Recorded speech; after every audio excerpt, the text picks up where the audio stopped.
So a couple of months ago, Brent Braun came out with the FPS wallet, his take on a card-to-wallet wallet. And it was on my radar, as I'm sure it was yours whenever it came out. Wanted it, but couldn't get it at the time.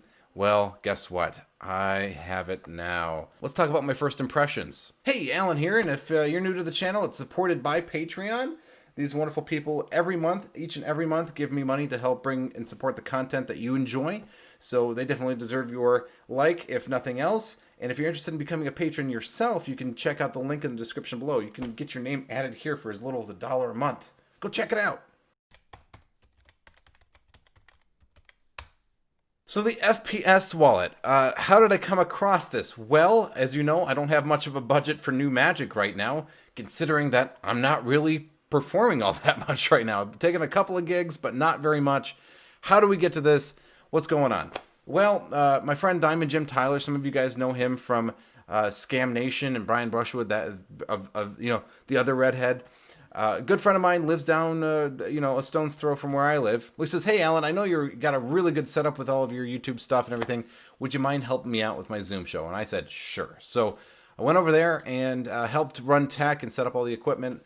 And well, this was sitting on his desk, and I asked him about it. I said, "Hey, that's the FPS wall, yeah? Do you like it? Is it any good?" He's like, "Honestly, it's good, but it's not something that really fits into my style of performing. So as much as I like it, I can't use it. Do you want it?" And I said, "Yes, thank you." So now it's mine. So thank you very much to Diamond Jim Tyler. Yeah, the FPS wallet. We're going to take a look at it right now, show you everything in the box, and some of my thoughts and first impressions on it. Bum, bum, bum, bum, boom, boom, boom, boom, boom, boom, boom.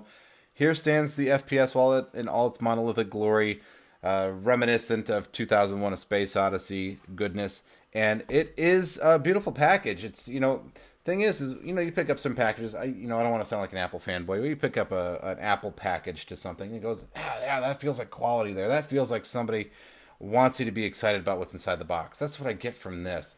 It's a very thick cardboard. It's very, very tough, and has this beautiful texture to it. Silver embossing for the stamp there. Beautiful. Love it. Gorgeous. And let's go ahead and get it open. Now, I am not Lou from Unbox Therapy for sure, and he can run circles around me with this, but I don't know, maybe we'll bend the wallet for you and see how it stands up to bending. Maybe I'll go viral. Okay, but there is the wallet. We'll get back to that in a second, show you some of the other things you get in the box. I'm not going to reveal how the effect works. That's not what this channel's about, but you do get these. If you know what a card to wallet is, then you probably have some familiarity with these. Okay, very nice. You get two different types and they do different things. Brent goes into detail in his tutorials online for that. And then speaking of that, you get this nice little card here, and below my fingers is a website and then a password for accessing all of the online tutorials, and they're great. It's very in-depth, and Brent goes a long way into showing you all the great stuff and the thinking behind it and some techniques. Let's set the box aside and take a look at this wallet. Now, the first thing you're going to notice, this pocket clip wants to fall out. That's the first thing I noticed whenever I picked this guy up. Yes, the pocket clip is removable. It's not hard to permanently attach if you want to, though. Brent talks about this a little bit. He says talk about using double stick tape or carpet tape, because carpet tape is what they use in the factory. Very solid. He goes into a whole thing about that. Anyway, that's cool. We'll talk about this here in a second, some applications for that. Let's show you the wallet itself. On the outside, we have this nice like carbon fiber stamping texture there, and on the inside it's nice and smooth.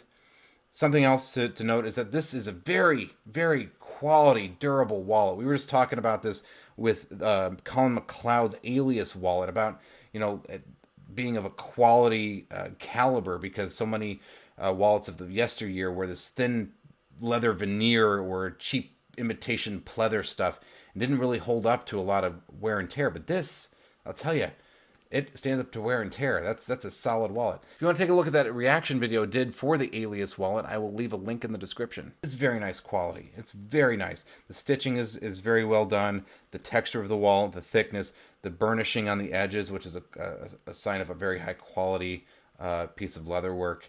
Very, very nice. Very nice construction. I like this a lot. It feels like it'll stand up to a lot of abuse. Let's take a look inside the wallet. Here's your ID card slot. This is where the signed card will appear. If you're familiar with the card to wallet, you know that a person signs a card. It vanishes from the deck and appears inside of your wallet, which you never touched, inside this little thing, or sometimes it's a zippered compartment or something like that. I tend to prefer the ones with a clear window like that because is it as impossible to get to as, say, a zippered compartment? Maybe not, but nobody's really thinking about that. And you get this nice, boom, it's in there. It's nice and visual. You don't have to have the zippered moment where then you then unzip it and then pull it out. Because by the time you hit the zipper, people are going to know, yeah, he's probably going to guess ahead and guess that it's in there.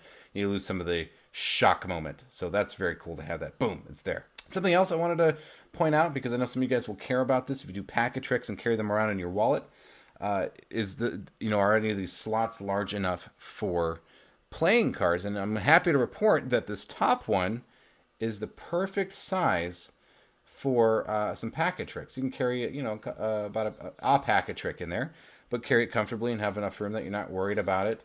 You can also use that as a bill holder. If you don't want to use the pocket clip, you can fold some bills up and put them in there. That's fine.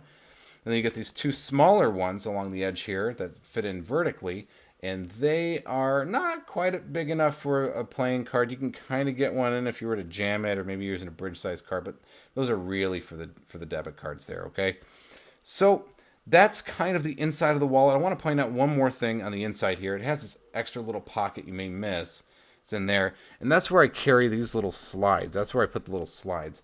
I put them in here. I've been practicing with the different types and the different routines that Brent talks about in his excellent tutorials on the website that you get as part of purchasing this package.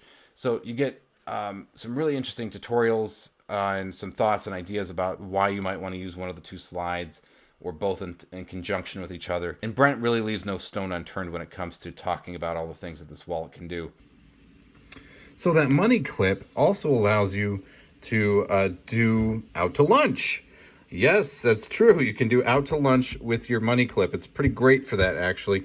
There are a couple of things that I found so far when working with it that have given me a little bugaboos, but I think they're easily solved. The first is that I don't have my pocket clip or my money clip permanently attached inside the wallet. So whenever I remove a card, the tension tends to want to make the whole money clip, and I got a lot more in there than I really should.